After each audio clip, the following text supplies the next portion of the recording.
Hey yo, this is Dash. We're gonna talk about some lessons learned from cooking for 450 people. And this wasn't a, hey, I did something wrong, I need to learn from it type thing. It's more of a, hey, here's an idea, and let's do this the next time so that things can flow a little better, things will be a little easier, and there will be less, I won't say miscommunication, but less confusion. Hey yo, this is Dash.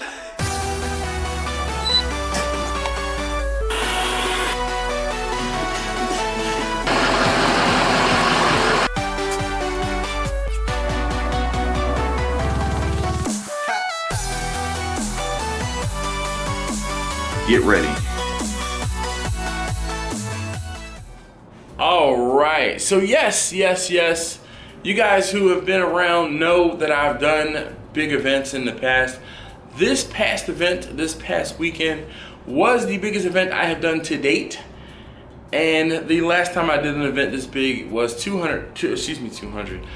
years ago when I catered this very same event for the same group of people, but the numbers in which they are, the participants are coming has increased, and by that, or with that being said, they increased the amount of food that they wanted me to bring.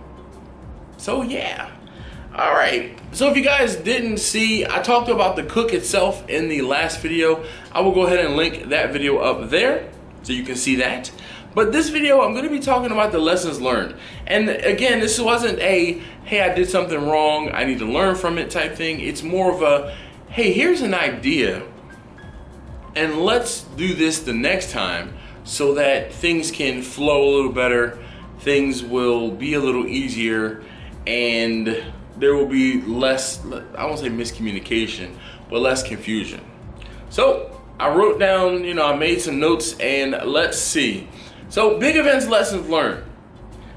Do a site walkthrough, okay? I had the wherewithal last time to do a site walkthrough, and I spoke with the kitchen manager, the lady who runs the kitchen at the school, and I didn't tell you guys. So those of you guys who weren't here 2 years ago, this event was at a school in Baltimore City, and the school is it's more than one school. It's two schools. It's a high school and an elementary school that share a common kitchen.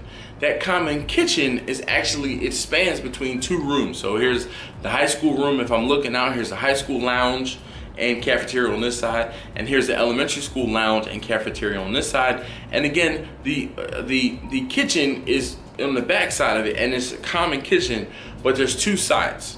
So what ended up happening was I set up food, like we had two buffet stations on either side, one in the high school side and one in the elementary school side. So that was that. But the common kitchen was big enough to cater, or big enough to be able to cook for both sides, the elementary and the high school.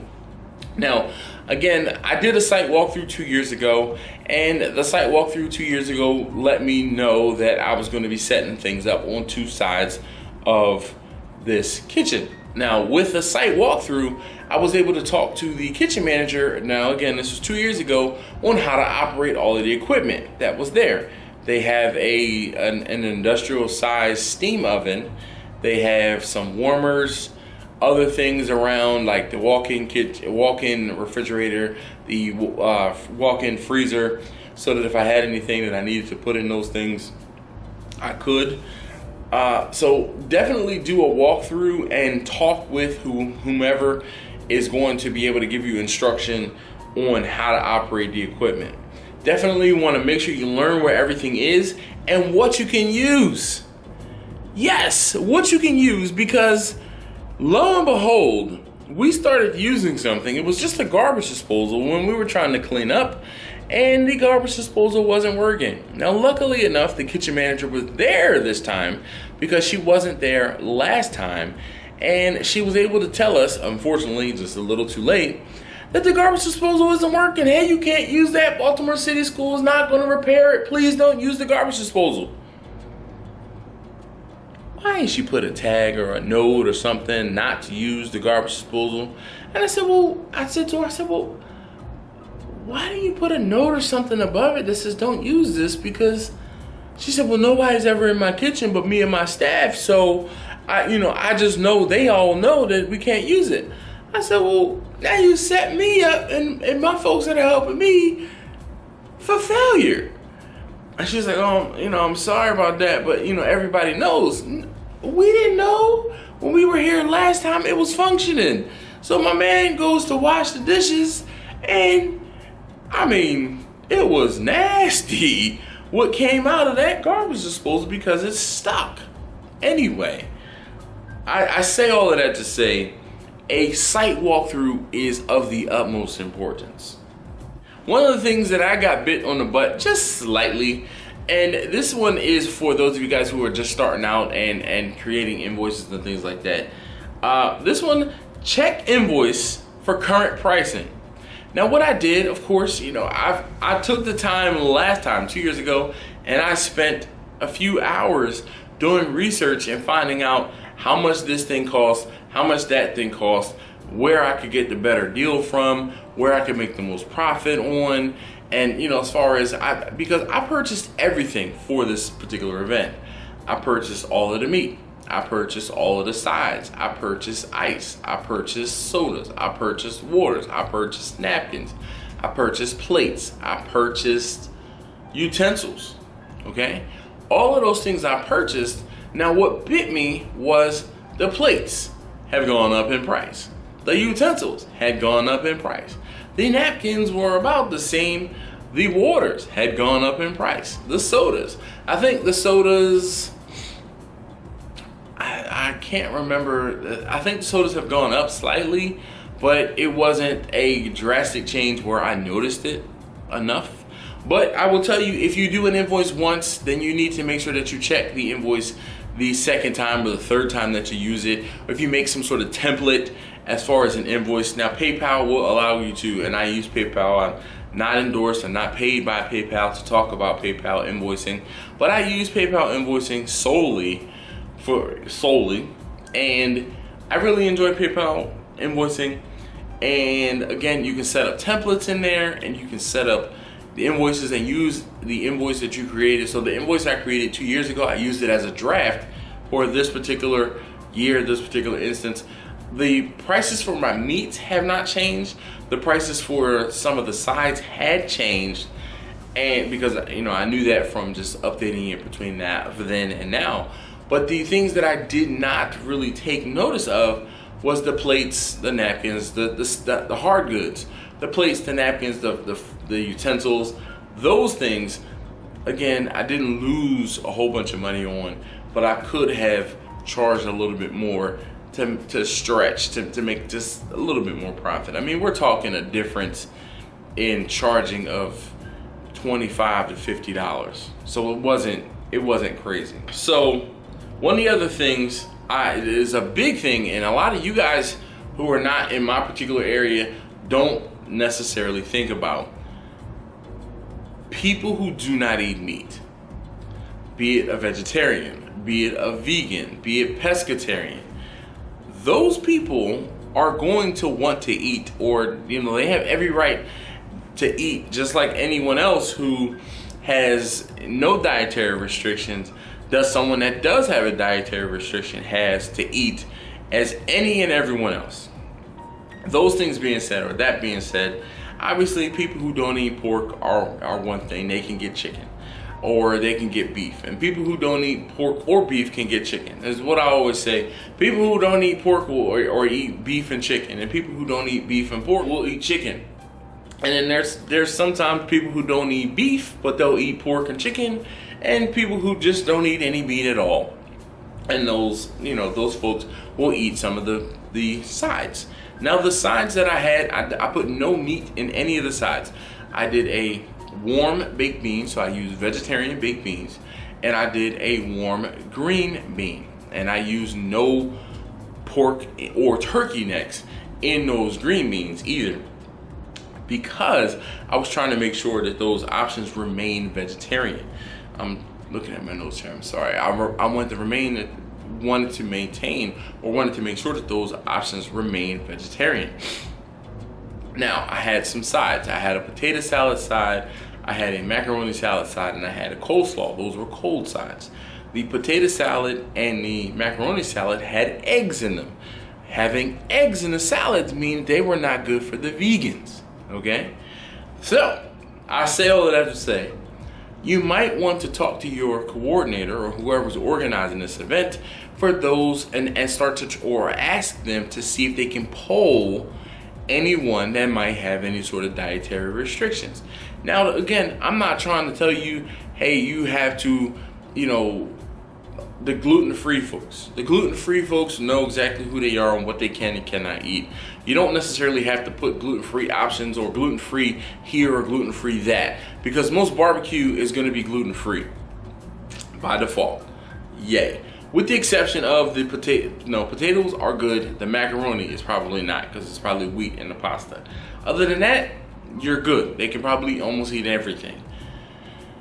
Vegetarians. Obviously, if you're going to be cooking some sort of beans, you can't put brisket in the beans. You can't put pork in the beans. You can't put meat in the beans, pulled pork in the beans. I've seen all three of those varieties, just straight, salt pork. I've seen brisket. I've seen pulled pork.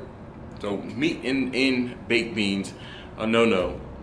If you're going to try to help cater or try to cater towards some vegetarians so they can have something to eat. Green beans, vegetables. I like to put smoked turkey necks in my green beans when I'm cooking them at home.